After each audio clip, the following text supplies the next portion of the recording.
agora Sub40, o programa de entrevistas de Ópera Mundi com Breno Altman. Boa noite a todos e a todas. Hoje é 22 de abril de 2021. Começa agora mais uma edição do programa Sub40. Nosso propósito é entrevistar convidados e convidadas que representam uma nova geração de lutadores, pensadores e realizadores.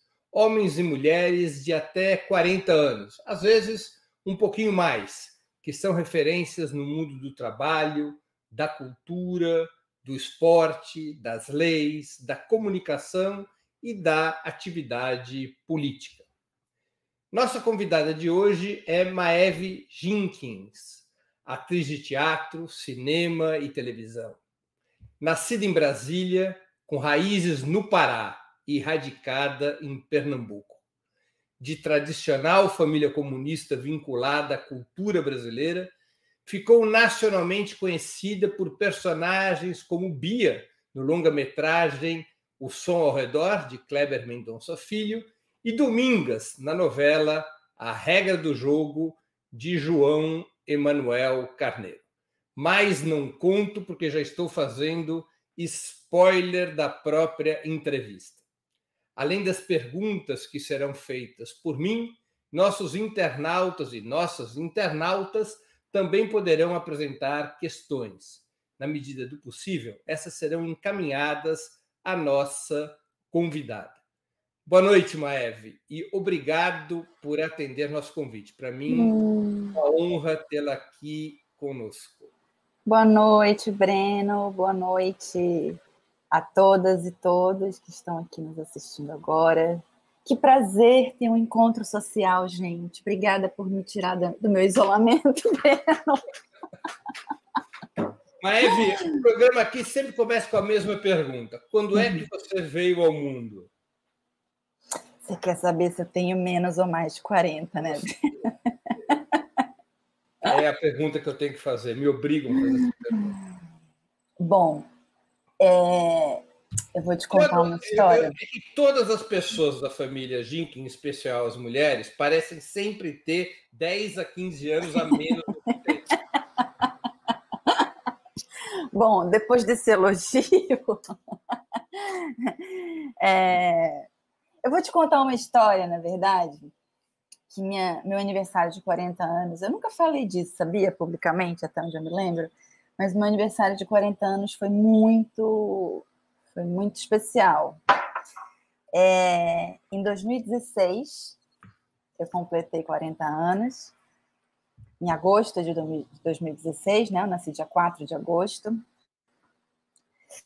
e eu estava indo passar o meu aniversário, porque minha família continua vivendo, parte da minha família continua vivendo em Brasília, né? Meu pai e minhas irmãs, enfim, alguns primos, e eu decidi passar meu aniversário de 40 anos com eles, em Brasília.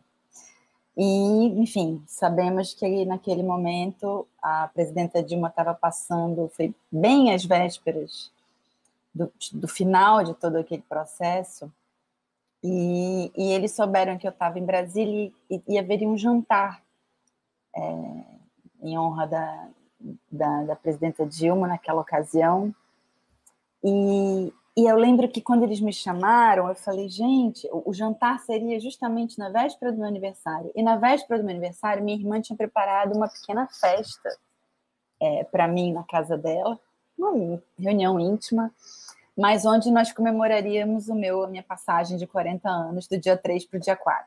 Então eu falei para eles, eu falei, gente, eu não vou poder ir, tem uma reunião aqui na casa, né, meu aniversário, 40 anos, prepararam algo aqui.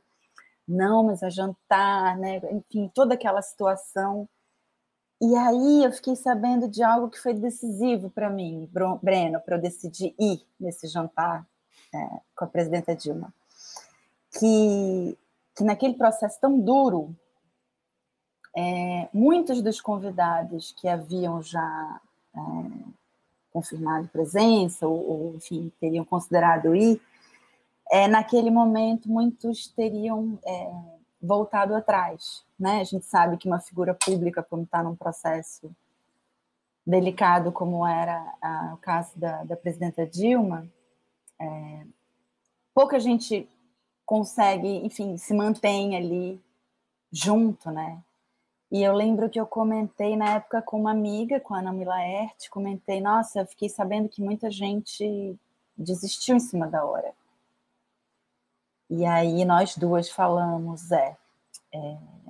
eu tenho que ir, eu vou.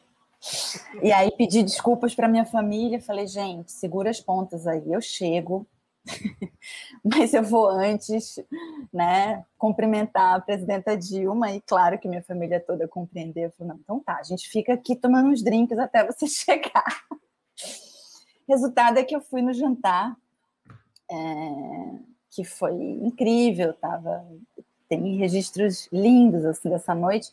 A presidenta Dilma, sabendo que era meu aniversário, mandou preparar um bolo. Olha, então só. Cantaram parabéns para mim, e a minha família durante o jantar mandando mensagem, e aí, você não vem, você não vem? O Zé Cardoso pegou o celular e mandou um vídeo para minha família no WhatsApp, dizendo, ela está retida aqui. Então, foi assim, aí no final a presidenta cantou parabéns. Nas vésperas, faltavam poucas semanas para a votação no Senado, né? Exatamente. Porque foi dia 31 de agosto a votação no Senado. Exatamente. Olha. Então foi muito especial, assim. Eu cheguei, na verdade, na minha festinha de aniversário, só estava minha irmã já meio bêbada com um companheiro dela. Todo mundo já tinha pedido desculpas, tinha dito, olha, nós compreendemos, mas a gente vai ter que ir.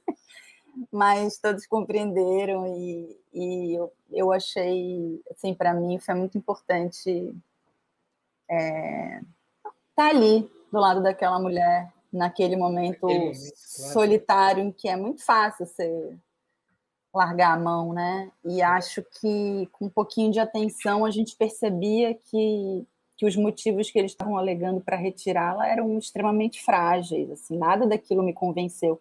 Óbvio que é sempre complicado você se associar a uma figura política, né? Enfim, eu não sou sou uma pessoa da política, não sou uma profissional desse meio, tem uma porção de malícias ali do meio que você não compreende. Claro.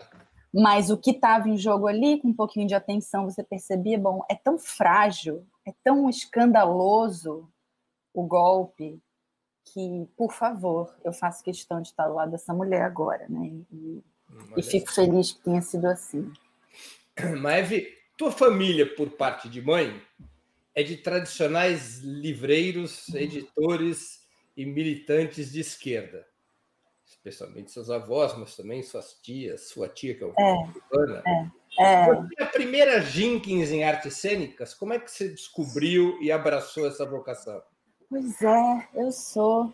A minha avó, muito recentemente, confessou que ela sonhava na adolescência ser atriz, que ela chegou a considerar isso. Minha avó materna. Mas ela está assistindo, né, vó? Ela é sua fã. Mas, sim, sou a primeira. Assim, minha família sempre me deu, tanto minha família materna quanto meu pai também, acho que de maneiras diferentes, mas assim, a cultura sempre esteve muito presente em casa. Muita literatura, muito cinema. Minha mãe e meu pai me levavam para assistir muitos filmes, assim, filmes de arte, filmes que não eram necessariamente voltados para crianças, assim. Acho que desde pequena eu assisti filmes que hoje eu percebo que eram complexos para minha idade, assim, até. E eu não entendia muito, mas eu saía muito... Enfim, eu não entendia. Eu tinha uma compreensão muito particular, mas aquilo me mobilizava muito, assim. Eu lembro de ficar muito impressionada, inclusive com o que eu não compreendia. Mas eu comecei, portanto, a me interessar pelo ofício da interpretação, assim, através do cinema. Mas era muito ligada em música desde cedo. Você nasceu em Brasília, né? Em Brasília. E aí você foi para o Pará?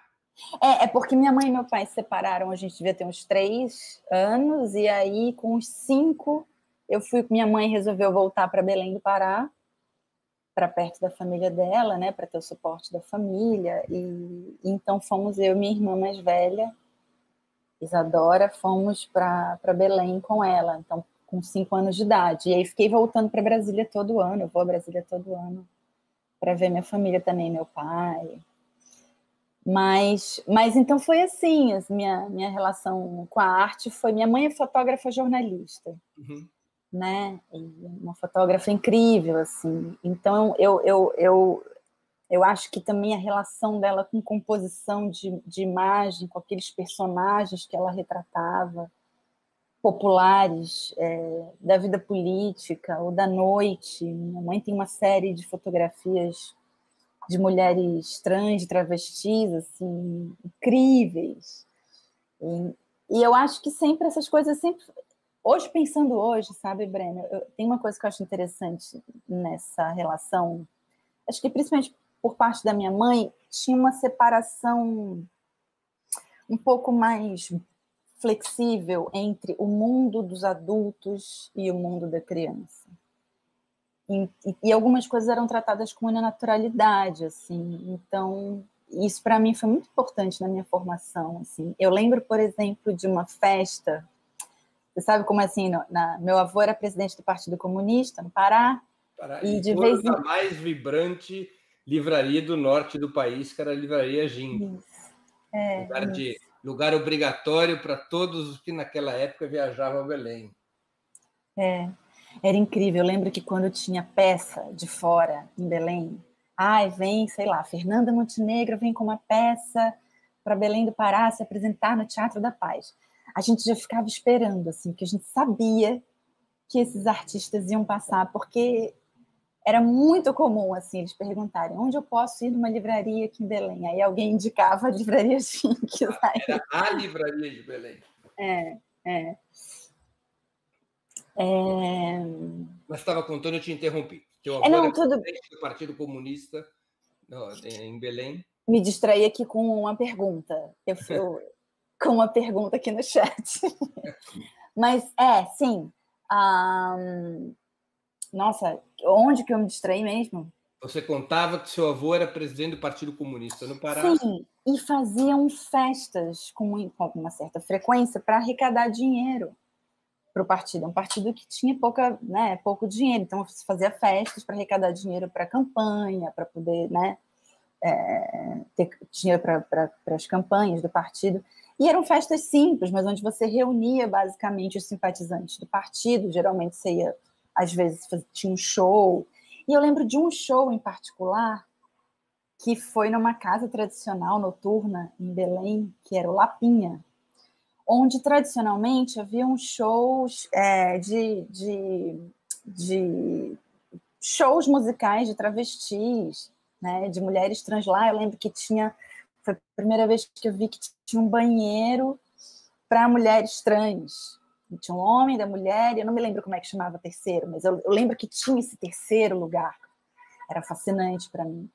E eu lembro que eu fui numa dessas festas. Eu tinha não sei, eu tinha 10 anos, talvez, e tive essa sensação de entrar Claro que era uma festa adaptada para uma outra circunstância, não era uma noite qualquer nessa casa noturna, mas era aquele ambiente, né, da noite, onde tinham as travestis, né, e a minha mãe sempre tratou disso com muita naturalidade, assim. Então, acho que muitos desses elementos, assim, me ajudaram também, como atriz, eu vejo hoje, nessa curiosidade e, ao mesmo tempo, nessa aceitação dessa diversidade de possibilidades de existir, sabe? E certamente a literatura, né, Breno? Ter crescido dentro de uma livraria, pulando nos livros do meu avô, levando bronca depois. Acho que isso tudo formou. Você se interessou pelas artes cênicas, você contou indo ao cinema, mas a tua carreira artística começou e por um longo tempo foi determinada pelo teatro, né? Foi. Eu lembro que, assim, na verdade, eu que detestava matemática, caiu minha ficha mesmo que eu queria ser atriz numa apresentação teatral para uma aula de matemática. O professor Vicente pegou um livro do Malbataan, que é aquele livro de contos, O Homem que Calculava, e pediu, eu achava chatíssima, sou péssima de matemática até hoje. Mas ele, a matemática, me trouxe as artes cênicas definitivamente, ou pelo menos adiantou esse passo. A gente teve que apresentar essa peça para a turma. Eu lembro que a minha mãe se envolveu muito, assim, fazendo cenários, placas, e ninguém queria ser o narrador da peça, porque você tinha que ficar muito tempo em cena, tinha muito texto para decorar. Aí eu falei, eu acho que eu posso fazer isso. E nunca... Eu tinha, isso foi na terceira série, eu tinha uns 9 anos. E foi uma experiência muito forte para mim, assim.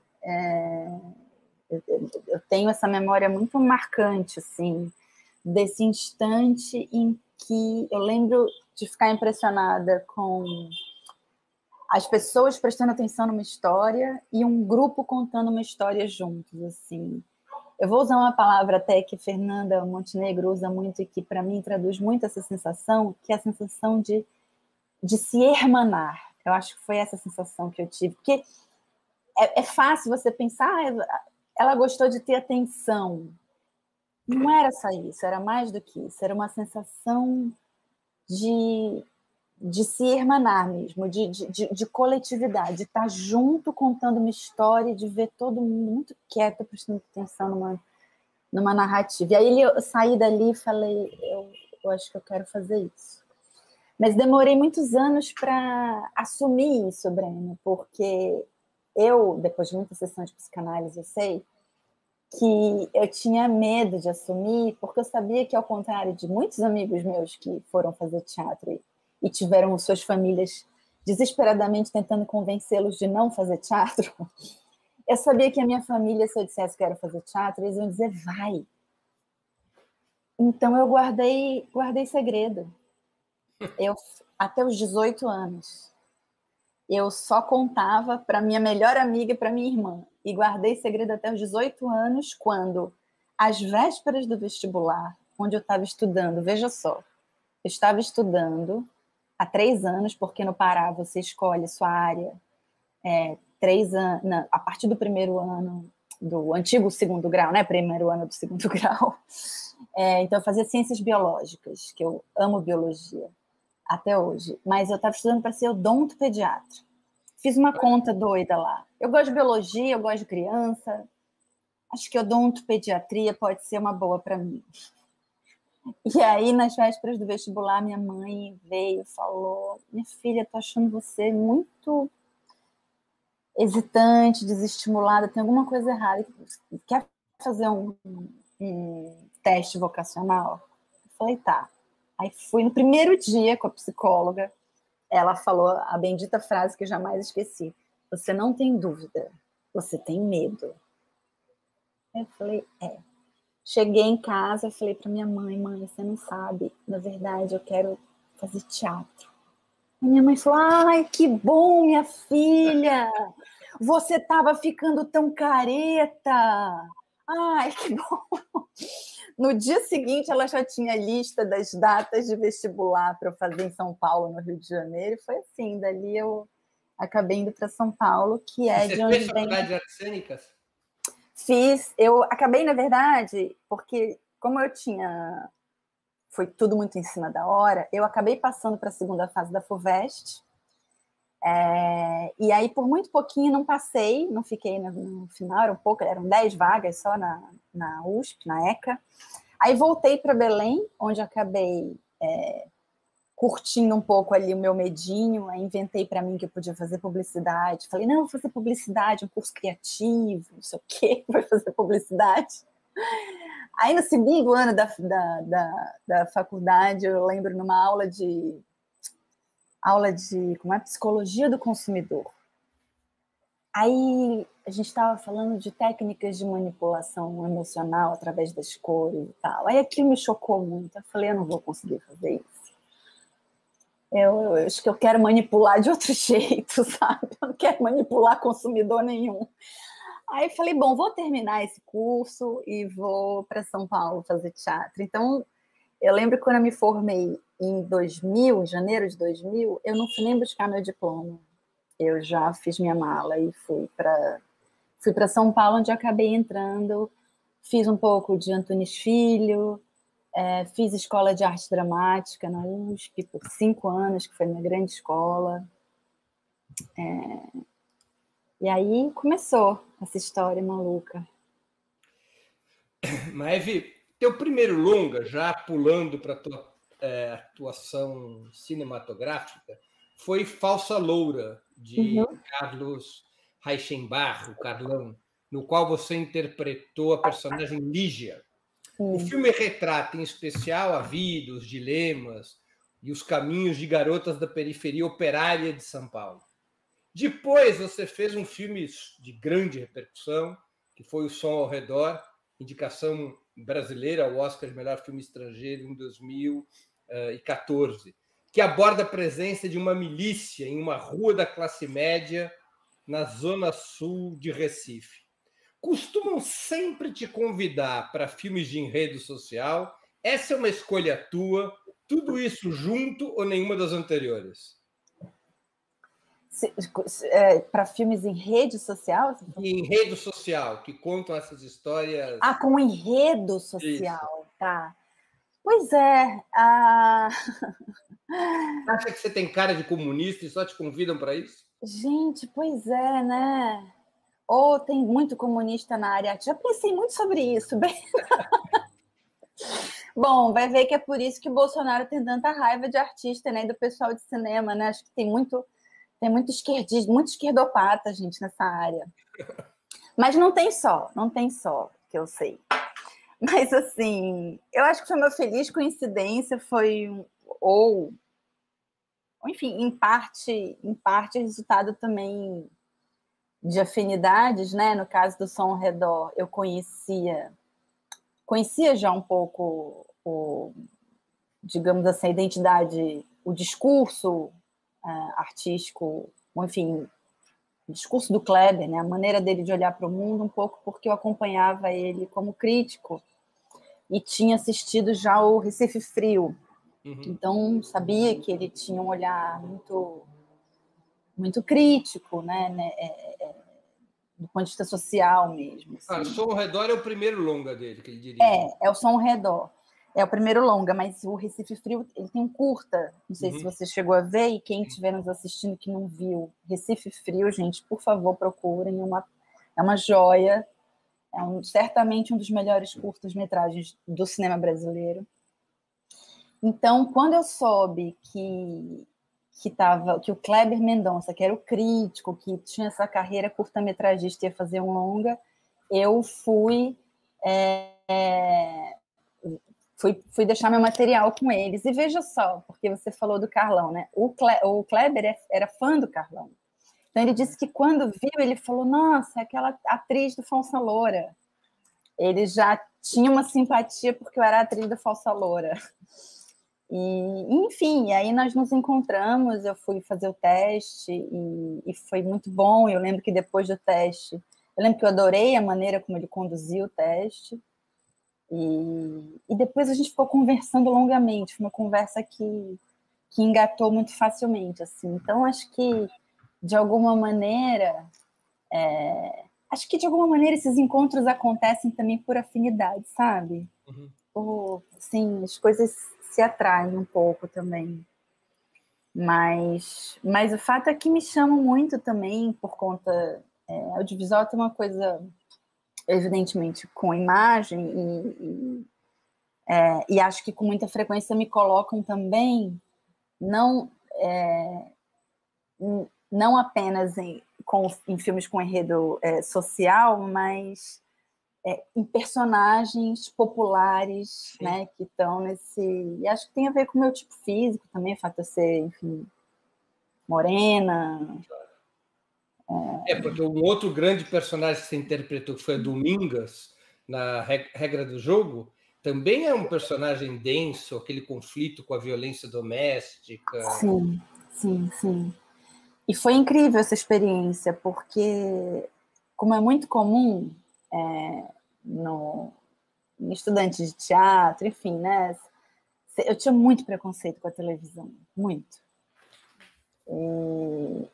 E ali eu lembro, inclusive, que eu já falei isso para o João uma vez, para o João Emanuel, que quando eu li a personagem, a primeira vez que eu tive contato com o texto, eu fiquei muito chocada, assim.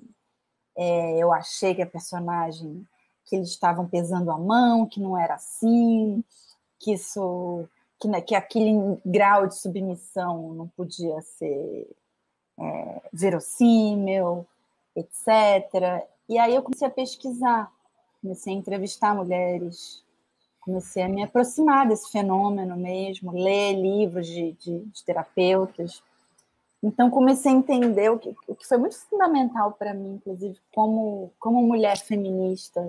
Porque na novela, Domingas era casada com um sujeito que era muito mulherengo e que a agredia, e mais que agredir, a colocava numa posição de uma submissão absoluta. Absurda. Domingas tinha vida. E destruía a autoestima dela, falava, enfim, deixava ela se sentindo feia, incompetente, burra.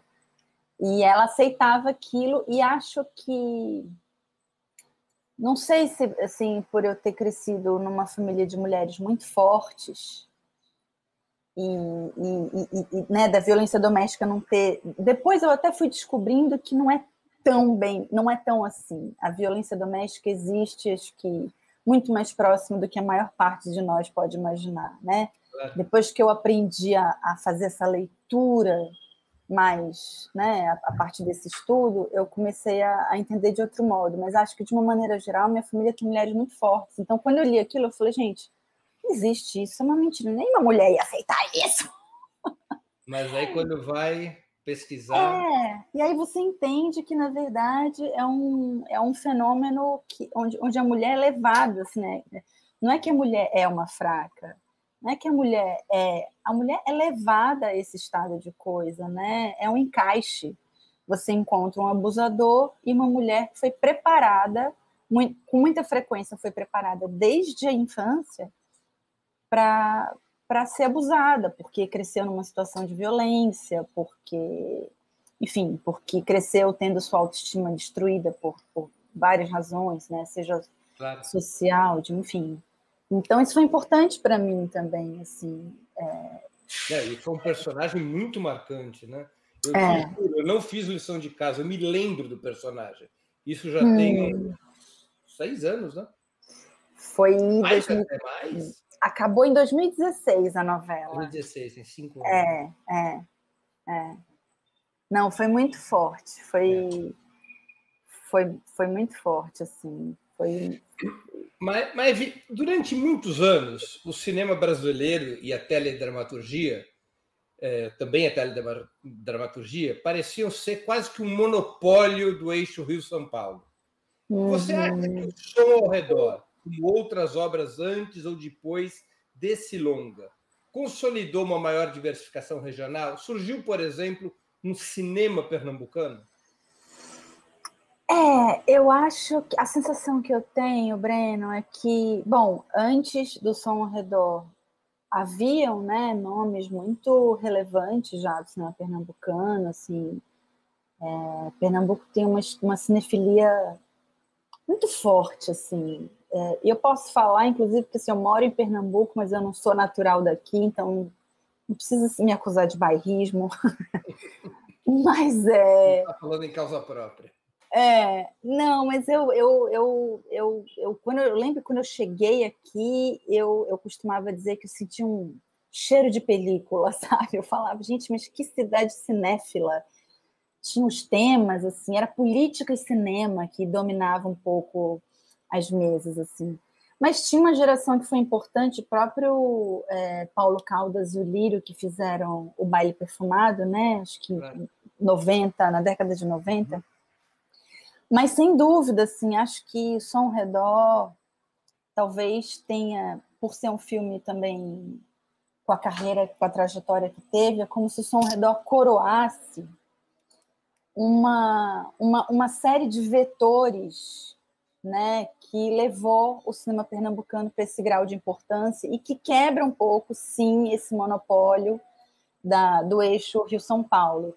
e que eu vou te dizer, eu, inclusive, sou do Sudeste, enfim, sou do Centro-Oeste, né? Sou candanga, me formei em São Paulo, morei 15 anos em São Paulo, e como atriz, nasci em São Paulo sob a fantasia de uma frase, bom, naquele momento, né? Uma frase que subestima muito o nosso país continental, que era: nada acontece. Você sabe, nada acontece fora de Rio e São Paulo. Um clássico. Porque você sabe, nada acontece fora do Rio e São Paulo, no máximo ali em Minas Gerais. Porque você, então, sempre tinha isso, a ponto de você introjetar aquilo de uma maneira muito natural, assim. Então, aquilo para mim era, sim, nada acontece, nada de relevante. Acontece, mas assim, nada de muito relevante. E aí eu chego em Recife. Eu me formei em teatro na USP em 2008. E em dezembro de 2008 eu vim passar férias em Recife. E fiquei completamente chocada com os artistas que eu conheci, com a cena cultural que eu conheci, com a efervescência dessa cidade, como, sabe? E, claro, também tive a sorte de cair aqui num momento muito particular, Breno, assim, que era...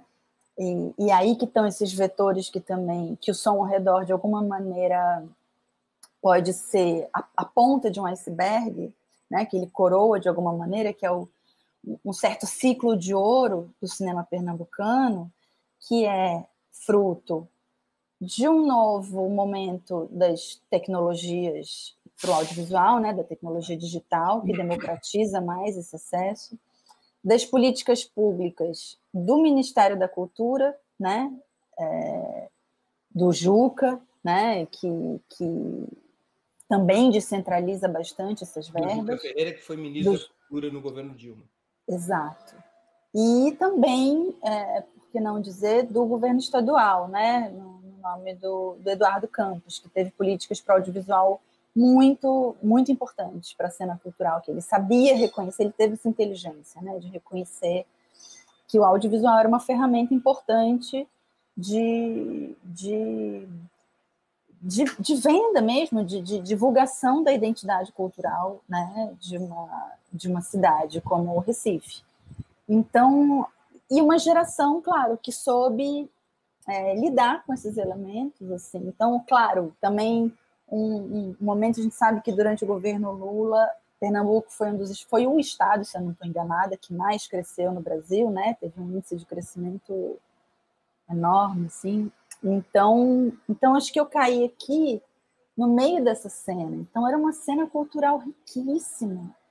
E eu estava saindo da faculdade de teatro, naquele momento em que você fica se perguntando muito, bom, o que eu vou fazer com tudo que eu aprendi? Que tipo de artista eu quero ser? O que eu quero falar? Com quem eu quero falar? E aí, assim, eu conheci essa cena, e mais do que isso, para fechar esse ponto, que eu descobri que muita coisa acontecia fora do eixo de São Paulo. E eu descobri que eu tinha sido enganada.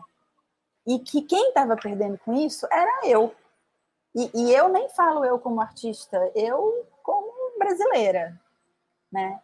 Então eu comecei a considerar, falei, bom, gente, talvez inclusive seja possível viver aqui. Para mim, Recife, no meu imaginário, ficou um pouco como o meio do caminho entre a megalópole, São Paulo, e a minha juventude, enfim, a minha primeira juventude em Belém do Pará, né, ali. Claro.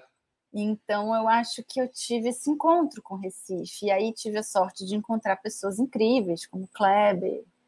E Kleber é um grande agregador também de pessoas, e então uma porção de gente interessante também ali em torno do filme.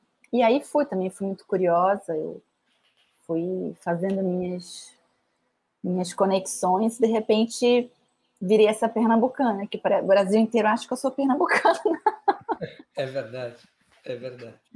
E para a alegria da sua mãe. Pois é. Maeve, na cena musical, o Brasil foi se consolidando nas últimas muitas décadas como um país de grandes cantoras.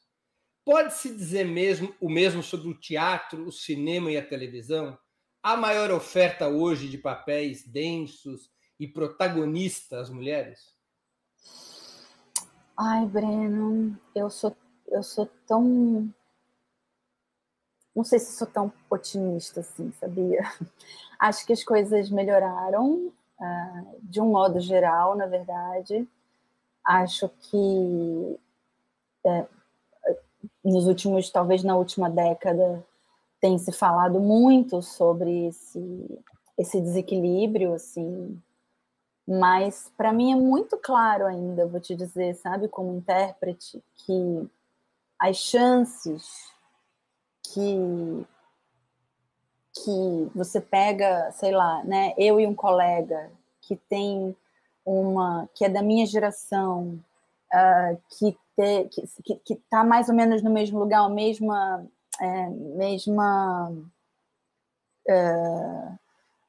as mesmas ferramentas, né, de trabalho e com muita frequência, na verdade, isso é estatístico, na verdade, eles têm muito mais chance de desenvolver a sua carreira com relevância, com papéis mais complexos, mais diversos e protagonismo do que as mulheres. Isso ainda existe, assim. E por mais tempo, né? São carreiras mais E longas por mais que as tempo. carreiras masculinas. Exatamente, mais longas. Isso especialmente no cinema hollywoodiano, isso é muito claro, né? Na televisão, na televisão brasileira, isso também é muito reproduzido, né? Então você vê galãs que vão envelhecendo, mas continuam ali galãs, e as meninas vão ficando cada vez mais meninas, assim. Então, né? Isso é muito claro, assim, para mim. E isso é uma coisa que eu penso muito. E o meu otimismo, na verdade, eu gosto de projetar eu fico pensando que, bom, tem uma geração de mulheres e de realizadores inteligentes, porque existe uma demanda por isso, Claro. onde que eu quero, você sabe, eu não quero me aposentar nunca. Eu quero morrer filmando e fazendo teatro enfim, televisão, enfim, contando histórias. Mas eu espero que existam muitas histórias para pessoas maduras, sabe? Inclusive falando sobre a sexualidade delas, que é uma coisa, por exemplo, que Praticamente não existe, né? praticamente inexistente. Não quer dizer, imagina tanto que tem para a gente descobrir, né, e falar, e a gente fica ali, enfim, nessa obsessão da indústria de consumo que é obcecada em, enfim, aquela velha história, né, na juventude. Deixa eu te fazer uma outra pergunta, ainda mais ou menos nesse tema. Bom, nosso país de origem escravocrata sempre foi profundamente racista e isso tem seu peso na nossa cultura de massas. O mesmo podemos falar em relação à discriminação de gênero, de classe e até regional. A teledramaturgia, até pouco tempo, parecia toda feita entre Ipanema e Copacabana, sempre com o protagonismo dos ricos, das camadas médias brancas, com mulheres que pareciam ter saído diretamente da revista Vogue. Isso mudou ou está mudando na teledramaturgia? Eu vejo um movimento de mudança, sim, viu, Breno? Eu vejo isso. Nesse sentido, talvez eu esteja mais otimista, sim. Eu vejo, e é As engraçado. novelas eram muito bem feitas, mas não era o Brasil, né? Não era o Brasil, e eu vou te contar que, assim, eu ainda crescendo, gente, assim, os sotaques, assim, né? Inclusive, quando se fazia um sotaque primeiro que, assim, o norte, por exemplo, inexistia, né? Quando estava fora do eixo Rio-São Paulo, era só o Nordeste e aquele sotaque enlatado do Nordeste, né? Do nordestês, que, enfim, era uma coisa híbrida, assim. E sinto, sim, que a teledramaturgia tem despertado para isso, acho que em todos esses aspectos, assim, vejo hoje uma busca. E vou aqui fazer uma defesa, viu, Breno? Porque muito se fala, e, claro, também compreensivelmente, da TV Globo, mas acho que é importante separar, e isso foi uma coisa que eu desmistifiquei muito quando entrei na TV Globo, quando fui fazer meu primeiro trabalho lá, que é a quantidade de pessoas progressistas que tem ali dentro do entretenimento, né? Acho que o jornalismo me parece um lugar mais complicado.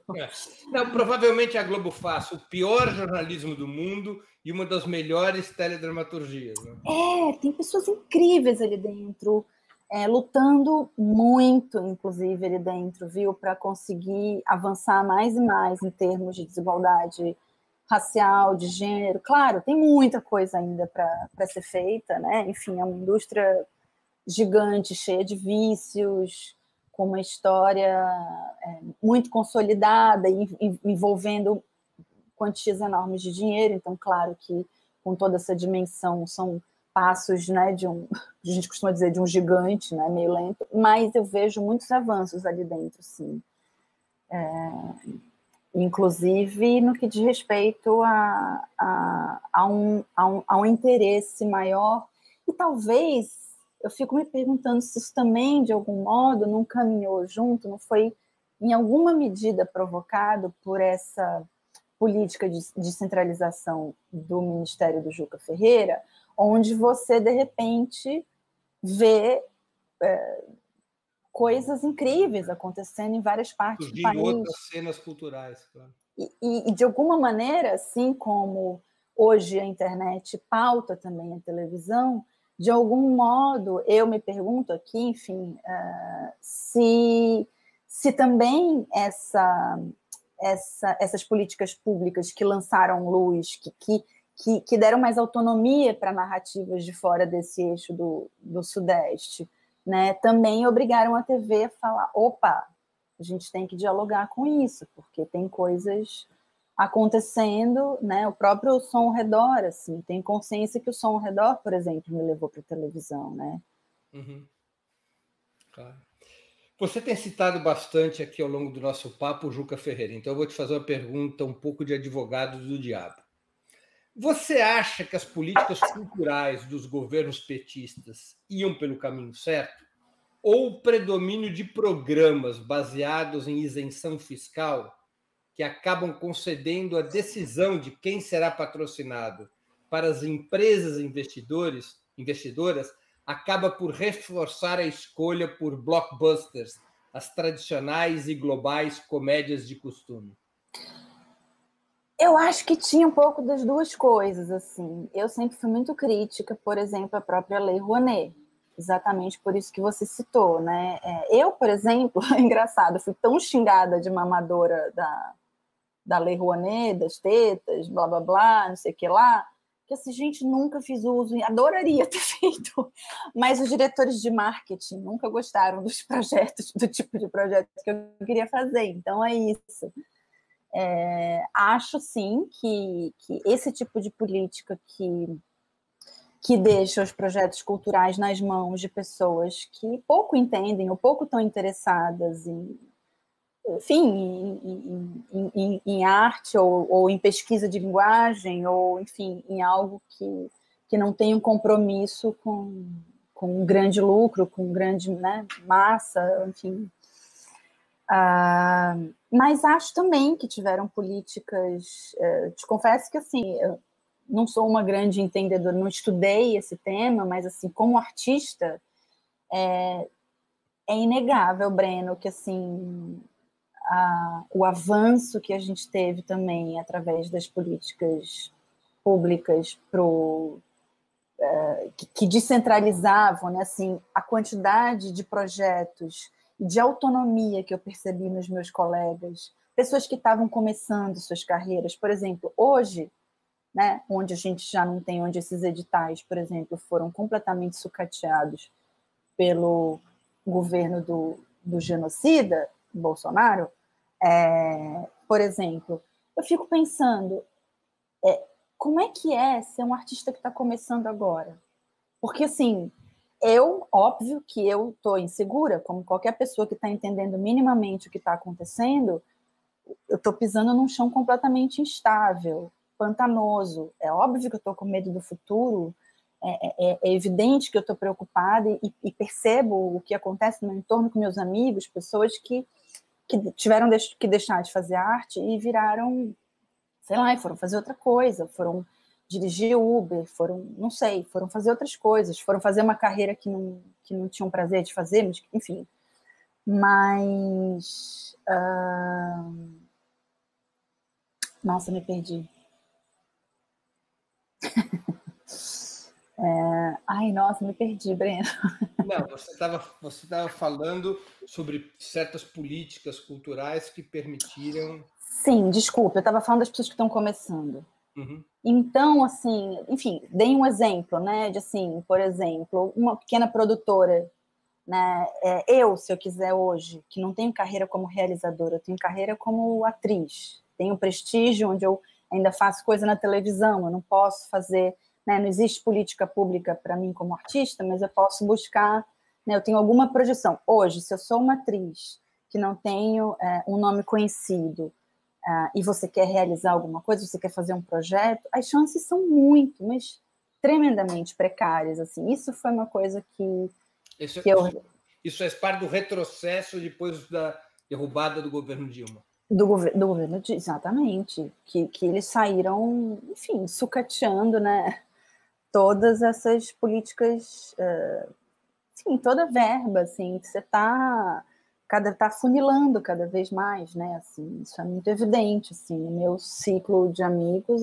só olhar para o lado, isso é escandaloso, assim, então, sim e não, assim, eu responderia a sua pergunta, né, eu acho que as políticas híbridas, vamos dizer assim, né, que utiliza dinheiro de empresas privadas para fomentar a cultura, precisam sim, precisam de revisão, né? Elas sempre foram complicadas, como eu disse, eu mesma nunca pude lançar mão disso. Privatiza a direção cultural do país para as empresas. Sim, para eles fazerem propaganda de si mesmos e para, enfim, né, abrirem mão dos impostos. Enfim, eu via pouco benefício, assim, de fato, para a cena cultural, né, assim, em termos de avançar, de você dar autonomia para artistas, de você ter liberdade de fazer um projeto, né, que não tivesse preocupado em vender, sei lá, balduco.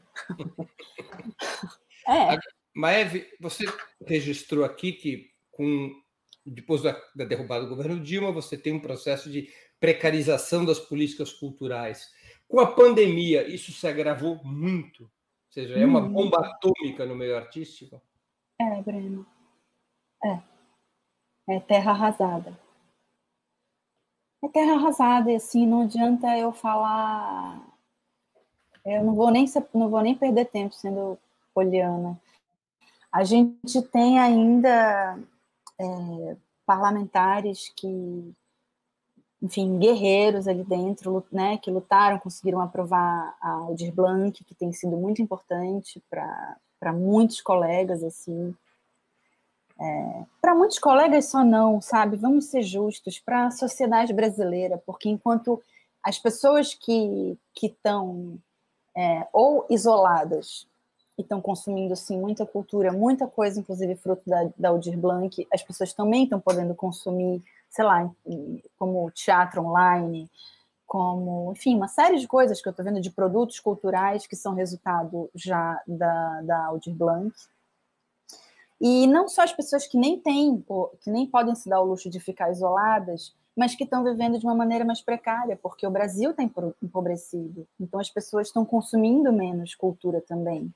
E muitas dessas pessoas também estão conseguindo usufruir de produtos culturais nesse momento. Internacionalizou o consumo, né?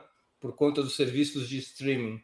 Sim. As pessoas estão consumindo séries feitas em outros países. Agora a gente está vivendo um momento muito complicado, Breno, porque a gente já vinha, bom, antes do Bolsonaro, né, o vampiro Michel Temer, já... Ai, desculpa, gente, eu tenho que ter algum bom humor aqui, senão não dá.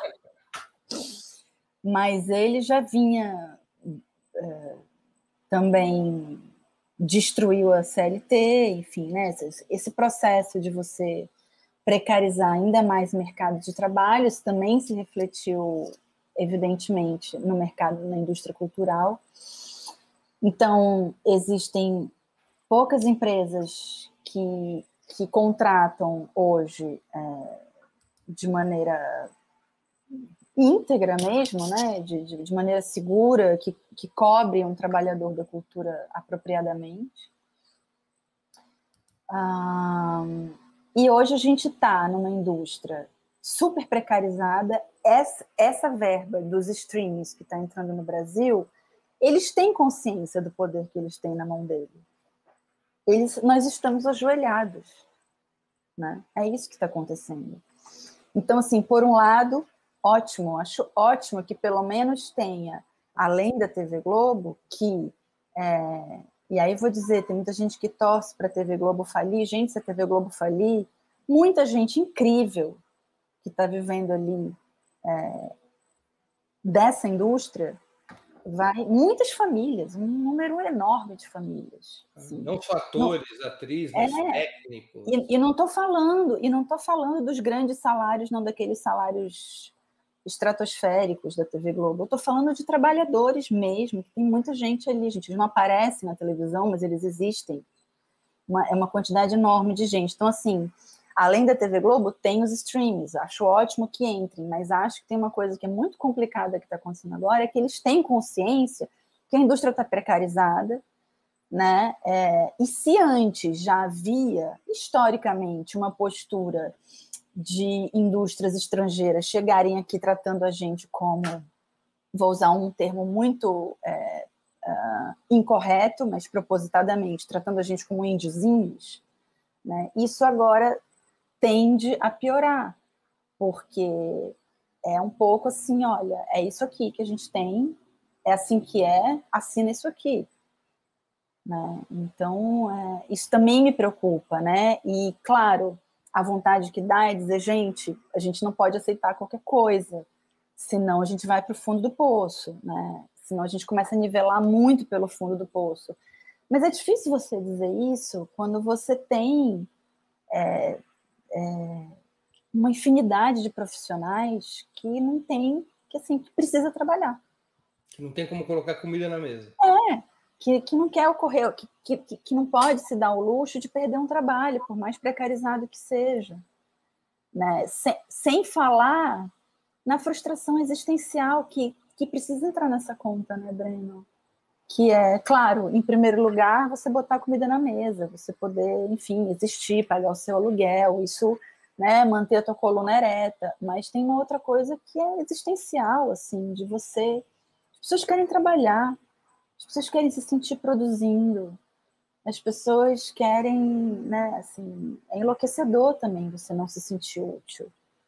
Então, acho que tudo isso é um cenário que me preocupa muito, assim, né, e que eu estou olhando muito atentamente para, enfim, estou muito curiosa para compreender. Você sabe que recentemente eu fiz uma live com a Fernanda Montenegro, então eu me debrucei muito sobre a história dela e ela falando sobre aquele ciclo de ouro do teatro, né?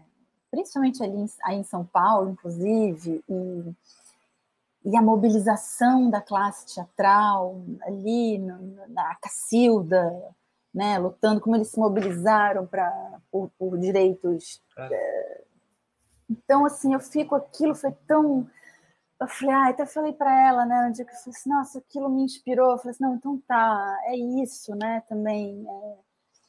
Outras gerações, os que vieram antes, eles também viveram momentos de desesperança, de um horizonte obscuro, nebuloso, mas eu quero acreditar que lá na frente a gente tem condição de fazer algum tipo de melhoria, assim, de novo, né? Você acredita que a cultura, como em outras épocas da nossa história, pode servir de liga para o ressurgimento de um pensamento crítico e, mais do que isso, de uma corrente de esperança, da crença que esse país não está condenado a dores tão profundas? Eu acredito, podem me chamar de romântica. me julguem. Eu acredito, e eu não sei, assim, a própria, exatamente, voltando ao livro da Fernanda, assim, porque assim, Breno, para suportar o presente, eu tenho que me debruçar sobre também o passado, entender como é que meus ancestrais, como é que os que vieram antes fizeram. E eu fiquei muito emocionada lendo o trecho da Fernanda em que ela menciona o período da ditadura, em que ela e o Fernando, né, companheiro dela, foram super intimidados, enfim, sofreram atentados terroristas, né, por parte dos militares. E ela fala de um período muito duro em que pessoas desapareciam, pessoas eram presas, né, e vem a Tropicália. E ela fala da Tropicália como um sopro de vida. E que aquilo foi um milagre. Ela descreve assim, que foi um milagre. E às vezes, no meio de muita desesperança mesmo, eu vou te falar, não sei, eu não fiz Bacurau, por exemplo, ainda que eu tenha vários amigos que fizeram, mas aquele filme, por exemplo, foi isso para mim. Às vezes, assim, música, um livro, um filme, ele nos atravessa. Ele te atravessa, nem que seja para lembrar alguém que você já foi ou que você já pensou que você poderia ser. Ele te atravessa. E ao final de Bacurau, por exemplo, eu tenho reações físicas. Eu saí gritando, eu queria levantar da cadeira e pular. Eu tive crise de choro, assim. Então, isso tudo é movimento. É um filme que faz vontade da gente pegar um revólver, né? É. E eu lembro que eu fiquei muito preocupada porque no momento em que finalmente aquele casal que é um senhor que está nu, né, que eu adoro aquele casal, nu cuidando das plantinhas e que é encurralado pelos dois americanos e que eles reagem e se defendem. Naquele momento, eu tive uma crise de choro e eu senti um prazer na hora. E na hora eu fiquei assim, meu Deus, como é que eu estou gostando de ver isso? Eu problematizei na hora, na verdade. Fiquei com medo de ser... Sabe por que eu me lembrei das reações que eu vi na plateia de Tropa de Elite, muitos anos antes, né? E que eu lembro que eu fiquei assustadíssima quando eu vi o filme terminar, aquela música e, de repente, a reação da plateia. Enfim, acho aquele personagem extremamente complicado, um filme quase fascista, e, de repente, aquilo era o grande herói e achei aquilo... Então, quando eu me vi aliviada e chorando de alívio naquela reação do Bacurau, eu fiquei preocupada. E depois eu me dei conta que eu falei, não, mas é diferente. Esse casal está se defendendo. Eles não estão atacando. Eles estão se defendendo e eles ainda perguntam. Eles ainda têm a integridade de perguntar diante da que atacou, né? Você quer viver ou morrer? E mais do que isso, eles perguntam por que vocês estão fazendo isso com a gente? E era a minha vontade de perguntar. Por quê? Sabe? Por quê? É óbvio, eu sei, é uma pergunta ingênua, mas enfim, ou talvez... Maeve, a gente está chegando ao fim dessa conversa, que poderia Já. durar horas, horas e horas. Quais os planos para o presente e para o futuro? Para o presente, não enlouquecer, né? Está de bom tamanho. Sentir, cuidar das dores musculares que são fruto da nossa tensão diária. Enfim, no presente eu acho que tem uma coisa, se é que pode ter uma coisa boa de tudo que a gente está vivendo, mas acho que eu talvez esteja mais atenta aos meus afetos, as pessoas que, enfim, com quem eu cruzo, as que estou me sentindo com a carne viva, assim, com a pele muito fininha, sabe? Muito cognitivamente assim muito alerta, o que eu acho bom e às vezes doloroso também. E para o futuro, Breno, isso é uma ótima pergunta, assim, porque eu tenho sentido dificuldade de imaginar o futuro. Eu acho que eu tenho feito planos a curto prazo também, né? Tem filmes para fazer muito em breve. Tem Pode talvez. perguntar qual vai ser? Bom, eu vou filmar com uma diretora chamada Carolina Marcovitch, que é uma paulistana, inclusive. É um filme que a gente está tentando fazer, inclusive, acho que durante toda a pandemia, e toda vez a gente tem que dar uma adiada de novo por causa de uma nova onda, mas tudo indica que a gente vai conseguir filmar agora nesse segundo semestre. Séries, enfim, eu acho que o resto eu não posso falar, mas tem coisas acontecendo. Eu acho que aliás, uma maneira de conectar esse futuro, acho que eu estou falando com o futuro, eu estou alimentando o futuro no meu presente, sabe? Eu estou colocando fermento em várias coisas que não vão poder ser realizadas agora, mas que serão realizadas e que vão falar desse presente que a gente está vivendo, que é muito particular e que eu acho importante que seja narrado, que seja uma porta para um futuro ainda mais distante, onde as pessoas vão olhar e falar: nossa, como que aconteceu aquilo? Como que eles deixaram? Igual eu na minha infância, sabe? Quando me contavam da ditadura, eu tinha muita dificuldade de entender. Mas como assim? Mas ninguém fazia nada? Mas por que as pessoas deixavam? Eu nunca entendi isso. Eu achava que tinha alguma coisa que a minha família estava me escondendo. E aí agora eu entendi. Não entendi. Vamos lá, nosso ping-pong final. Time de futebol. Não tenho, Breno. Eu vou dizer um. Vai, Santinha, aqui de Pernambuco. Mas eu sou uma torcedora de futebol muito fajuta. Eu torço geralmente para o time mais popular. Um título desde antes de você nascer. Mas é por isso, sabe? Eu acho que as pessoas mais legais que eu conheço aqui são... Compaixão. É um time popular, é o time do povão aqui. É um critério. Você podia torcer para o famoso Ibis Futebol Clube, que tem a fama de ser o pior time de futebol do mundo. Eu já ouvi falar do Ibis, é verdade. Mas acho que eu gosto de torcer pelos times mais populares, assim. Mas eu te confesso que eu tenho um pouco de alergia a futebol, Breno. Ninguém é perfeito. Livro inesquecível. Amada, da Toni Morrison. Houve alguma... Repete de novo, porque eu não ouvi. Amada, da Toni Morrison. Nossa, é um livro que... Acho que é o primeiro livro que me fez chorar compulsivamente. Assim. Música preferida? Música. Pode ser duas? Pode. Você é uma Jenkins, pode tudo. Eu vou falar duas, porque acho que são duas músicas. Vou falar, não sei, me deu vontade de falar música, que eu amo muito música, tá?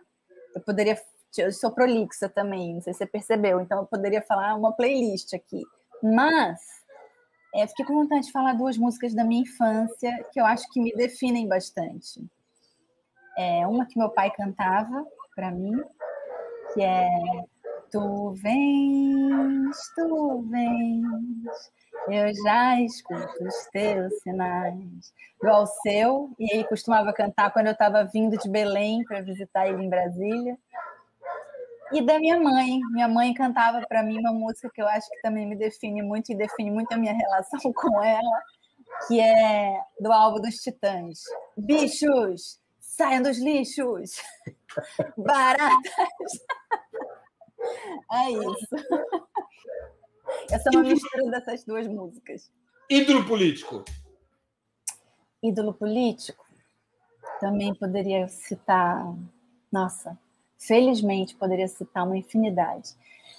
Mas eu vou falar, talvez, da minha primeira ida lá, da política, que foi a Olga Benário. Quando eu tinha 13 anos de idade, eu li a biografia dela, escrita pelo Fernando Moraes, e fiquei muito impressionada assim, com a coragem daquela mulher e com o fato dela nunca tinha escutado falar de uma mulher e dela vivendo a maternidade, dela parir na prisão, e dela continuar lutando, dela ser aquela mulher extraordinária que era a Olga Benário.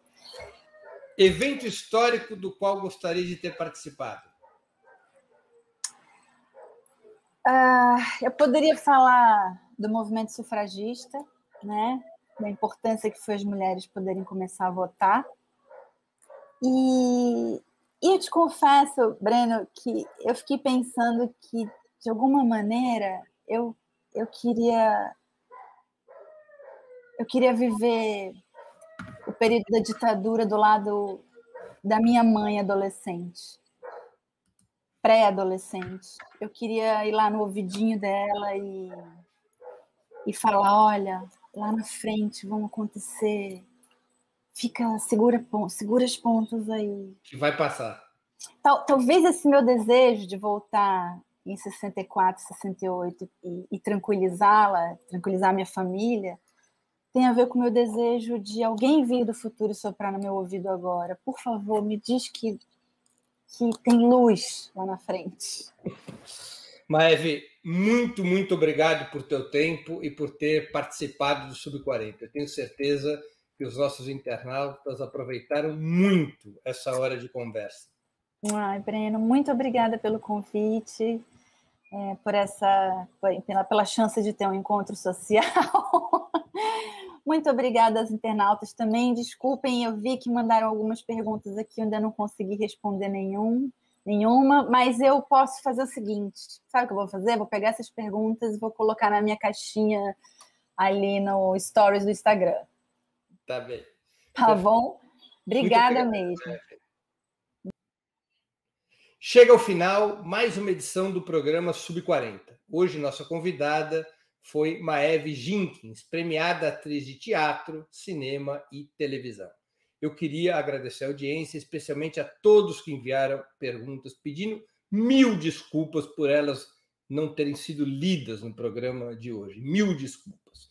Mais especialmente, eu agradeço e peço desculpas a quem contribuiu com o Superchat, com o Super Sticker, ou os que se tornaram ou são membros pagantes do canal de Ópera Mundi no YouTube, ou aqueles que fizeram ou possuem já uma assinatura solidária no nosso site.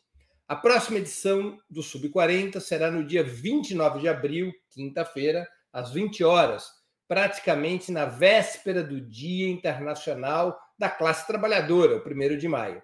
O convidado será Aroaldo Oliveira, dirigente do Sindicato dos Metalúrgicos do ABC Paulista. Até lá e um grande abraço. Para assistir novamente esse programa, se inscreva no canal do Ópera Mundi no YouTube. Curta e compartilhe nossos vídeos, deixe seus comentários. O jornalismo de Ópera Mundi é mantido com o seu apoio.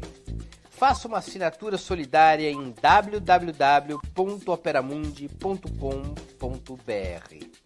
Com um pequeno valor mensal, você nos ajuda no desenvolvimento de um jornalismo independente e de qualidade. Obrigado pela audiência e até a próxima.